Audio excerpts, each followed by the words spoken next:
You're looking at a cutting-edge way to train the next generation of engineers in the art studio. We'll see how how an engineer and how an art student kind of designs that separately. So it's kind of an interesting project.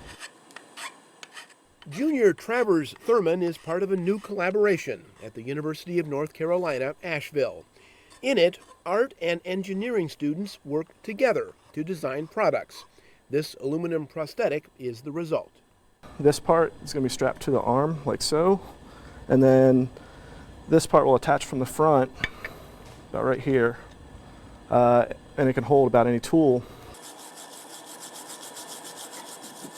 I came up with a writing device to help either people with arthritis or possibly arthrogryposis, so that if you can't articulate your fingers well, then you can still be able to write.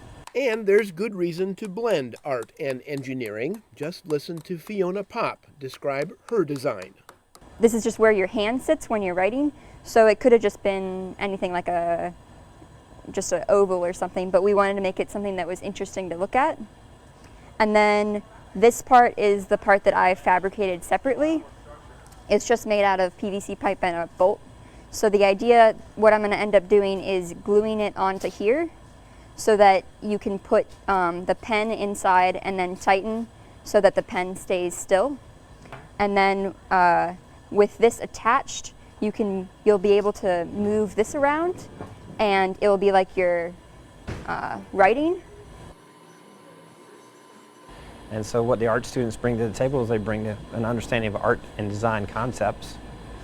What the engineering students bring to the table is maybe a little bit different way of looking at something, of how it might work, how it might function, how it might be made. And what they gain together when they're in synthesis together, they gain an understanding of both of those things, working side by side, collaboratively. They also gain an understanding of each other's perspectives, which they have to have when they enter the job market.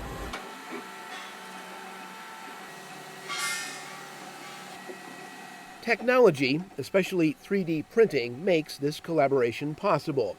Intricate objects that can only be designed on a computer can then be 3D printed, and that printing can be used as a mold for casting. It makes it so that you can modify the design more easily. You can add to it, take away from it. And if you were doing this by hand, you would have to create a mold and then pour your wax into the mold. And if there's something different about that, you have to redo your entire mold. If there's something you want to change, if there's something that's not quite right. But with the 3D printing, you can just tweak it in the program, in your model on the computer. It's much more easy to modify, and then you just hit go and it prints it. The collaboration between art and engineering is part of a joint degree program between UNC Asheville and North Carolina State University. It focuses on mechatronics. And just what is mechatronics? It's a blend of 3 disciplines of engineering: computer, mechanical, and electrical.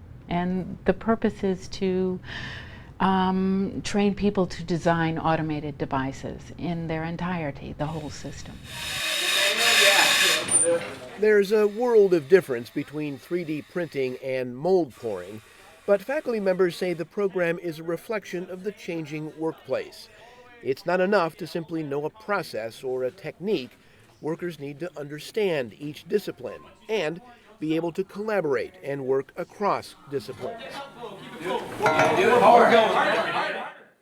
The program also reflects what engineers call the intrinsic need for beauty. The most sought-after objects, whether consumer products or buildings, are not only functional, they are also attractive. My mother has arthrogryposis, and her joints, they're contracted together in a way that she cannot articulate her hands very well. I just remember growing up and watching that struggle. And so I think this will enable her to write easier. Next. Technology, like is used in engineering, is changing our world, and if we don't learn to integrate our personal creativity, our love for learning, and our use of technology, we're lost. So I think not only do we belong, but we are an important addition.